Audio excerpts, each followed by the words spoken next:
Like when I'm in that energy, I send it out to him and it's like a wink, and you just feel sexy. And there's something fun about feeling sexy and feminine that way. And that helps you, again, tune into your muse. Hello, my beautiful muses, and welcome back to this week's episode. I am so excited to be sitting here and recording this episode for you guys because as I sat in the sauna finishing my cardio this morning, I was like, what should I record today? And I had so many different ideas, and then I realized that within the last few years, I have completely changed some habits, created new ones, added things to my routines, and really added things that just made me feel like more of me, more like the muse that I am, right? And so when I talk to you guys about being the muse and what that energy really holds, if you listen to any episodes or just this one's your first one, like being the muse of your own life is being your own source of inspiration, having so much respect and love and admiration for yourself. And it takes a village. It takes so many things for that to happen. And I realized that even though a lot of my videos are more emotional based and relationship based and really just owning who you are, this one's going to give you a lot of tactical things, a lot of energetic things that I've done. And I think that you even pick up one or two things, it will really just let you become more aligned to the muse within. And as always, thank you so much for listening and tuning in, whether this is on YouTube or my podcast. Every like, every comment, any share, anything you do has helped me just reach more women. So I appreciate you and thank you so much. I have a whole list here. I started just writing things down and I'm like, oh my gosh, I do a lot of things to feel this good and feminine and just all of great things. But honestly, this wasn't overnight. This has been within the last 7 years that I've incorporated so many different things, and some things I've let go, some things I've kept on and held on with forever because it just has helped me so much. And as I was writing these down, I'm like, okay, where should I start? And I think I'm just going to start with my morning routine because that was just like the heavier one of my day. I really like to set myself up for success and feeling really good. And so I'm going to start with that and then kind of go all over the place. And so the first thing I do in the morning when I wake up is I go downstairs, I have a bunch of water, as much as I can chug without like being sick and it's too much. And then I have products here that I use, and I'm going to show you guys this coconut colt. It's a chocolate mousse kind, this like the flavor. They have a regular, like just unflavored one. And basically what it is, just like the coconut meat that they made into a mousse, but it has so many different probiotics. And for a while there, I was feeling like my gut was having issues around the same time that my hormones were having a lot of issues. We'll get into that later and what I take for that. And I won't tell you exactly what I take for that because that's so specific to my needs and you'll have to make your own research for that, but other things that I've used for that. But anyways, I was not taking a probiotic for a while, and starting this, I've maybe taken it for about 2 months now. I feel like my stomach is so much flatter. I digest better. I have less cravings. With this and something else that I take, I might as well show it now. I don't take this right after, like in the morning. I take this with food because it says to not have it on an empty stomach, but it's sea moss. It's like a jelly sea moss. It tastes so good and helps with immunity, helps with your gut, and it helps boost energy. Anyways, it's so good. These two have helped me like not have cravings the week before my period, which I am on right now, and it has been such a game changer. So I think I got this one on Amazon, which I know a lot of people say don't buy products on Amazon, like dietary products or anything like that, but I used to be an Amazon seller. You just have to make sure that you buy from the brand. The brand has to keep up a certain level. It's when you buy from off-brand people that are selling the brand stuff that you have to be careful with because they are probably not selling the same thing. They're not selling what's actually good. This I get at Whole Foods. I just added to my order. It's like $10 or something, but it has helped so much. And since we're already on the topic of gut health, I also take this fermented digestive enzyme. Has also helped me so much with bloating, with gas. I'm starting this episode so sexy. With all of it. It has turmeric and ginger in it too, so I feel like it's very soothing. It also has a little bit of apple cider vinegar. So I think that combination has really helped with my gut and just feeling good. And being able to take in all the supplements that I take for my hormones to be able to help that out, because it wasn't until the last 6 months that I felt better with my hormones. And that is a big part of like feeling good and feeling like the muse. If you feel like your moods are all over the place, if you're anxious, if you're stressed, if you're depressed, these are all symptoms of something underlying.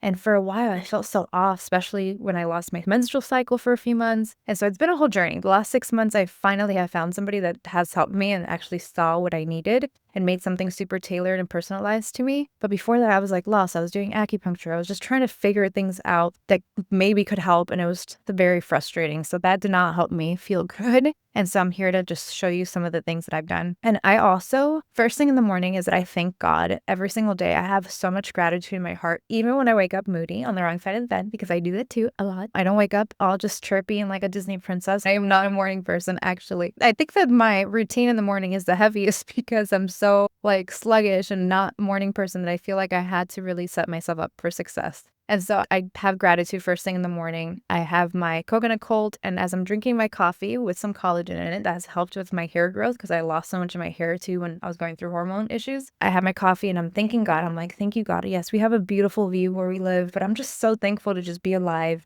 And even when I'm grumpy, I'm just like, thank you, God. Even if like I don't feel it with every fiber in my bone, I usually do. But the days that I'm grumpy or I'm PMSing, I don't. I'm just like, oh gosh, I just want to go back to sleep. I'm so angry. But I still thank God. And that helps me show up for myself too. And if you've listened to me, you follow me on Instagram, you know that showing up for yourself is like my slogan. If there's anything else you take from this whole video is like show up for yourself every single day, that's going to help you tap into your muse. And if you want to take it a step further, I just started with moving my body and just showing up for myself physically because that really just helped me mentally too. But now I've incorporated like showing up for myself mentally, physically, and spiritually every morning. When I thank God, that is so spiritual. I feel so grounded and so good. TJ and I, when I can wake up on time before he has to leave, we read the Bible and pray.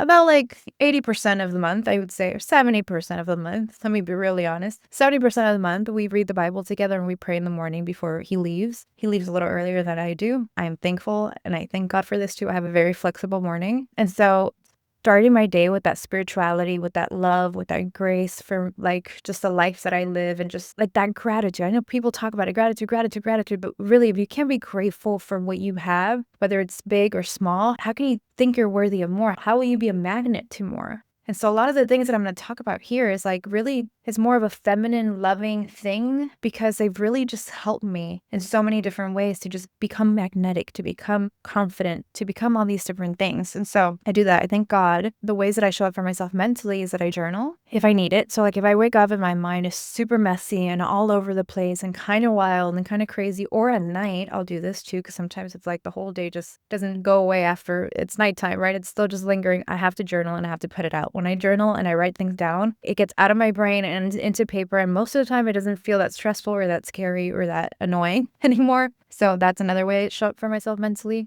When I work out, which is 5 times a week, I work out, and I gradually got to this, guys. So if you're watching this and you're like, I could barely make it 2 days out of the week or whatever, like just be happy that you make it those 2 days out of the week, add a third in the next month, and then add a fourth. Like this didn't happen overnight. I could only do cardio when I first started 7 years ago. I was only doing cardio, but this other thing that I did to help me to show up for myself mentally, I've continuously done it, even though I've listened to different people.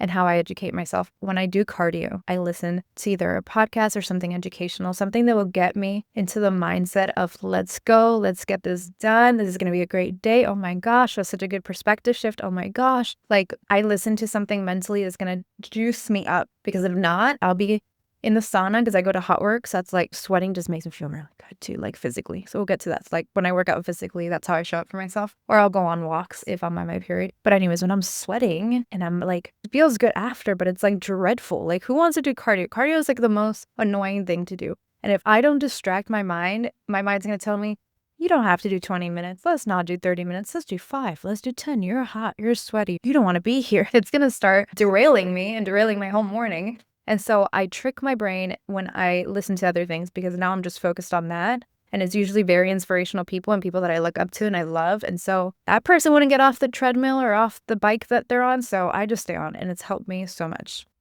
That stress that you're feeling, the overwhelm that you're feeling, the anxiety that you're feeling, it's all normal. And actually, so many women, we experience this on a daily basis. I know I did. For years, I was either overwhelmed with my emotions of reacting to them or I was numbing them and trying to escape the uncomfortableness of the emotions. And for the last 6 years, all I've done is create emotional mastery within myself, learn to love my emotions, process my emotions, and I created a free 4-step guide to help you do the exact same thing. You will learn to recognize your emotions, process your emotions, release your emotions, and then communicate your emotions to those closest to you so that you can cultivate healthy relationships with others, but most importantly, with yourself. The link is right here. Sign up now. Another way I show up for myself physically, this is usually at the end of my day, after my work day, because I own a commercial insurance agency. This is like what I do most of my day. I can't do that in the middle of the day. I know I have a call coming in or I have 1,000 emails, but I'll check in with myself after my day's done. I go and I lay back down on the floor so that my neck and my shoulders are rested on the floor. So That helps me feel grounded because I have like tech neck. This is what my masseuse said the other day. And I was like, oh my gosh, so true. I have tech neck. I'm always like on a computer. So I have tech neck. It's always like I'm just like tight most of the time. And so I go and I lay down and I allow, and this isn't easy. It just does not come natural for me. But sometimes I do it really great. But I allow the surface underneath me to just hold me. And I check in and I scan my body. This is how I show up for myself physically too, not just the working out. And I don't do this every day. I need to get better. This is something I want to get better at doing. And I scan my body for like, where's there tension? If I'm feeling anxiety, why is it showing up? Is it the anxiety showing up in my chest? Is it showing up in my gut? What am I feeling? What's coming up for me? Let me sit for a second with the emotions that I've been kind of ignoring all day because I have emails and calls. And that's just the reality, right? We all watch videos or listen to things and everyone's like, check in on yourself, don't ignore yourself. But the truth is we also have jobs, responsibility, people counting on us, people waiting for us. And so if I don't wait and carve out that time later, I know it only stress me out to try to do it in the middle of my workday when I'm busy and going crazy. And so sometimes I do have slow days and I can do it. But if I'm busy, no chance. And HE double hockey sticks, that's going to happen. So I just wait till the end of my day. This list is like long, guys. So just bear with me. I'm going to try to get through it really simply so that the video is not more than 20 minutes long. But I will talk about some physical things that I do that really just set me in the mood and just make me feel really good. So I don't like a shit ton of makeup every day, but I do put on a little concealer and a little bronzer and a little lipstick, or I'll line my lips and put lip gloss on. I got my eyebrows like micro needled and that just makes me feel good. Just a little bit, just like a tiny bit. I don't put a lot on it, and it honestly doesn't happen every single day, but I work from home and I don't want to feel like a mess. If you feel like a mess, your day will be messy. And so I think just like setting yourself up for success in that sense too. Of course, I'm perfect the way I am. God made me, but of course I'm going to do healing and personal development to just get better. And so of course I'm great and beautiful the way I am without any makeup, but why wouldn't I do something that makes me feel good? And in that same area, I also put on perfume daily. Like after I shower from the gym and all that, I put on perfume. And I've been obsessed with these Arabian perfumes that I've found, and I just love them so much. They just make me so happy. But also smell is like one of my senses, is one of my things that just make me so happy. Like if I light up a candle, it makes me so happy. Some incense, some aromatherapy with some like essential oils, all those things just make me happy, put me in more of a feminine flow. And I can do that in the middle of the day and I don't feel like it derails my day. I don't need a lot to get that done. I could just be smelling something beautiful while I'm working. Actually, TJ got me this before I even moved in, but I love the one hotel in Miami. The way that hotel smells fascinates me. And he bought me this diffuser thing for our house that helps it smell just like that hotel. And it's just like, all those little things just make me so happy. And so just if you feel good, you will do better. You will feel better and you will just do things in a different energy. On that same note, I stopped buying trendy clothes. I have really honed in my look lately, my style, like my own signature style. I love neutrals. I'm more simplistic. I like curvy, hugging clothing. And so I wear things that look good on me. I don't let the clothes wear me. I wear the clothes. And so I don't just buy something now because it's trendy or somebody's wearing it or it looks good on somebody else. Like I know my style already. I know what I love and I know what looks good on me. And so I stick to those things and it just has made me feel so much better. I also spend more money on those things, to be honest, because before I would buy just cheap things because they were trendy clothes. Now I spend more money on good quality bathing suits, heels, pumps, blazer, coats. I love a nice coat, even though it doesn't get that cold here, but I love a nice coat. Or jeans, like all the things that I know I'm going to wear often, I spend more money on. If it's like a dress I'm going to wear one time, then I'll go into like fast fashion and just buy something that's like cheap because I don't care at that point. And I know I'm never going to wear it again. Which brings me to my next point is having higher standards. Part of becoming your own muse is that your standards are just higher in every area of life. And when I started analyzing, okay, I love to indulge in some things. How can I raise the bar for myself in these things? So not only with the smells and the things I wear, like the makeup I wear, I try to get the best makeup that I can, not the healthiest. So let me clear that up. Not the healthiest. I try to be healthy in every other way. But with makeup, I just like the best makeup. So I raise the bar on that. I will buy the $40, $50 concealer. I will do that. Things for my hair, I've upped the game there. I buy things that are luxurious because they make me feel good. And those are just my standards now. I love drinking wine and champagne. And so I will buy wine from France. I will buy champagne for Champagne region when I can. And when like I want to spend the extra money. If not, I still buy from Italy and I'll drink Prosecco. I've upped the game on all those things so that when I indulge in wine, when I indulge in going out to eat, I'm not eating things that are going to make me feel like crap or drinking bad wine that's cheap just to get a buzz. No, I'm not doing it for that. I want to feel good. Like I want to indulge and I want to sip every sip of that wine and feel like, oh, this is so good. Not I have a headache in 5 minutes because I bought cheap wine. And so when we go out to eat, we go to nice restaurants and we've just upped the standards. I've upped the standards in my life for a while now, but together, even TJ and I have upped the standards together. And I just love that because it's just more of who I am and there's nothing wrong with that. And so have higher standards. That really just helps you tap in to being like your own source of inspiration even more because you're telling yourself I'm worthy of more too. So that is a big one. I also allowed myself to start receiving compliments. This was a big one for me. And if you are hearing this and you struggle with this when somebody gives you a compliment, to not feel weird or awkward or not know what to say, I'm here to tell you it's because you're not feeling worthy of that compliment. You don't think that you deserve it. That's just plain and simple. Because when I had that problem, when I've heard other people have the same problem where they couldn't take a compliment because they didn't feel worthy of it, I would deflect it. I would say, oh, thanks, I bought it on Amazon, or oh, thanks, it was $20, or oh, thanks, you look great too. Even if I hadn't even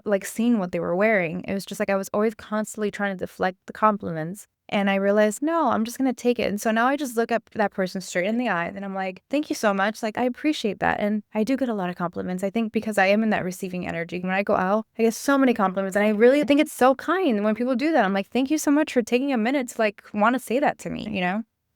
So become more magnetic by receiving compliments, allowing yourself to receive them. Let's see, what else? Oh, this is a sexy one. Okay. So I started sleeping naked once TJ and I started dating, mostly because I was just too tired to put on clothes. But I used to sleep with pajamas and socks on at night before. That was not sexy. And of course, when you start dating someone, you try to oh, I sleep in satin pajamas. And it was like, no, I don't. Not really, not every night. And then I was like, let me just try to sleep naked. And he was all about it. He's like, why don't you just sleep naked? It was not the best for me at the beginning. But then after, there was something so sexy about just being one in the sheets, just me and the sheets, nothing in between. Now I can't even wear clothes. I've been sick and I'll wear a t-shirt because I'm freezing or whatever, and I'm so uncomfortable now if I try to wear clothes when I go to sleep. And it makes sexy time and that connection with your partner so much better because you're already naked. You're already feeling and touching things and bumping into each other all naked. It's sexy. I also send sexy pictures to TJ, and I am in a committed, loving relationship with TJ. We're getting married. Not saying you have to wait until then to send sexy pictures, but I will say from somebody that over-sexualized herself and would do things to just satisfy the opposite sex because I thought that's what they wanted, I'm here to tell you that's not true, and that's not what the muse does. The muse makes sure that the person and the man that she's willing to go there with and to send sexy pictures and do a video or whatever you want to do, that your sexuality, you want to express your sexuality with, that person is worthy of it and has put in the time, the consistency, and the commitment and the investment in you, okay? If a man is not willing to invest his time or his money, he's not that into you, and he sure as hell does not deserve a sexy picture, a video, or anything like that. So save that for the man that's going to put a ring on it and that's going to be consistent with you because it's not worth it. And your standards are higher. If you over-sexualize yourself at the beginning, he's going to think that you do that with other people, and it's going to instantly make him insecure and not take you as serious. And it's not because you're going to play games and do it because of that. No, your standards are so high that you don't just send pictures like that to just anyone. They have to work for it. Thank God that I was not in that era. I was married when sending nudes to each other was a thing, because I just think it's so unclassy. It really just is. If you just met this guy 2 months ago or 2 weeks ago, why are you sending him a picture of your ass or your kitty? No, he needs to work for it, okay? This is raw and honest here. And when I send TJ sexy pictures now, I love it because I get his attention. I remind him when he's got at home. I do it when I'm in the energy of I feel so good. My stomach feels flat. I just had a great workout. My hair looks good. I put a little makeup on. When I'm in that energy, I send it out to him and it's like a wink, and you just feel sexy. And there's something fun about feeling sexy and feminine that way. And that helps you, again, tune into your muse. This is another one that's giving to people. And as women, relationships are so important in our lives. And when our relationships are not healthy, we don't feel good. And so I realized that I really wanted to pour into people around me and the people that I love. And so I try to really pay attention if somebody's having something big happen or whatever. I can't remember everything. I have not very good memory. Okay. My memory is not no bueno, but I will put an alarm on my phone and remind me of something that's important to someone and check in on them, or just randomly send appreciation messages, whether it's to my family members or friends or TJ. I love telling TJ, like, he's the hardest working man I know. I appreciate him. Thank you so much for everything you do. Thank you for being such a provider. I like lifting my man up. It makes me feel good. I do it with my family members. I let them know I'm proud of them. When you pour into other people, you feel good too, and you're more in a receiving energy as well because you're giving more. But you can only give more if you pour into yourself, so that it's an overflow. And when you overflow, you'll receive more because that's how God works. Like, the more you give, the more you receive. The more you give, the more you receive. And it's not why you should do it, but it's just what happens. And that's helped me really like just feel more loving throughout my day, because I'm more in my logical brain and my masculine energy a lot of the day. So I love spending that time and just like doing that a lot too. So that makes me feel really good. All right, let's see. What's next? All right, I don't do any screens about an hour to two before bed. Longer if I could. I would put my phone away at 5 o'clock and not even look at it if I could, because it really just disconnects my brain. I am in front of a computer all day. I'm in front of things. And when you're overstimulated, your brain cannot stop thinking. You have given it so much. Like, I remember seeing something the other day that said, we give our brains more information in a day than it had in a whole lifetime.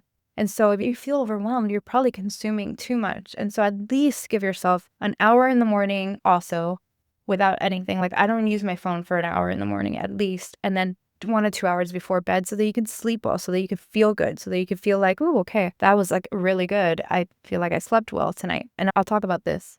So magnesium has helped me so much. I was not a magnesium person for a while because I didn't realize you have to take it for a while for it to make a big difference. But I take 3 to 4 pills of these every night, and it helps me calm down and sleep better. I can tell the difference when I don't take it. This is the pure encapsulations, magnesium glycinate. If you don't get the glycinate, I don't know if I'm pronouncing that right, but if you don't get that, it will upset your stomach if you take that many. But I love magnesium, and I do take it as part of like my supplements. Like I said, I'm not talking about my hormone supplements because those are specific to me, but I do have some supplements here that do help with that, and magnesium is one of them. Well, if you feel like your cortisol might be like really overactivated or you're really stressed out, whether it's like a season that you're in right now, this cortisol manager had really helped me by Integrative Therapeutics. I think it would take 2 of them. Yeah, 2 tablets a day. Actually, I should start taking it again because I've been a little stressed here lately. And that helped me so much. Again, I stopped taking it, but this was so good before I even started my other supplements. And then, like I said, I love myself some wine. So I like to detox my liver because it probably needs it. And so if I had more than 2 drinks, maybe more than 3, I have no idea how to pronounce this, but it's diodormycintin. That's probably not how it is pronounced, but here, I'll show you the bottle. I take 1 leaf after I drank, and it helps me not be hungover the next day. Between this and like a little salt water, you will be so good and your body will thank you for it. Let's see what else. I think I just have one more thing that I do, and this is like, it's been a game changer for me because I started doing it maybe like 2 to 3 years ago. I started really envisioning in my body what it would feel like to have the life that I want and all the things that I want. And of course, it shifts and it changes. And so instead of doing a vision board or anything like that, I just started thinking while I'm driving, whenever I'm doing stuff that I'm not distracted doing something else, but that I could do the one thing without thinking too much. Like I can drive without thinking about where I'm driving or how to drive. I started really envisioning like, how would my day look like right now if I had all the things that I want, if I had all the money and all the things, and like just start really envisioning that. I used to do it a lot when I had my like walking meditations. I used to walk and just really get into that zone of like, wow, I'm walking and this is what I'm feeling. Actually, gosh, mind blowing. Like a lot of the things that I have now, I used to envision while I walked, and I have them now. And that's kind of wild that happens, but it's been such a game changer. Just envisioning and seeing in your body how that would feel. Like I would be more peaceful. I would feel happy. I would feel all these things. And it's not like it takes from being present with what you have now and thankful for what you have now. It's still just being able to have 1 foot in gratitude and 1 foot in desire. That's what one of my mentors always says. And she's like, 1 foot in gratitude, 1 foot in desire. And I love that concept. It's like life is a balance in that way. And it's just a beautiful thing. And that has really helped me just become more magnetic to the things that I want. Because if I can feel it in my body, I can start tricking my mind into thinking it's already happened. Your mind will believe anything you really tell it, to be honest with you. It doesn't even know the truth from lies. That's why people become such good liars, because if you lie to yourself enough, you will believe it. Like your brain is so good at that. And so when you start envisioning things and you start really going into that, you start thinking, okay, I can start believing it a little more. I can believe it a little more. And then you start creating that reality. And so I don't know, I was probably all over the place with this episode, but if you can take 1 or 2 things that actually feels good or applies to you, that would make me so happy because all the things that I shared have helped me just feel better internally, externally, mentally, physically, spiritually, and it just helps me become closer to the muse within. And that's my only hope for you in any episode that you watch is that every time you listen to me or you listen to anything I say, that you feel a little closer to the muse within you. So I hope you muses have a beautiful day and I will talk to you soon.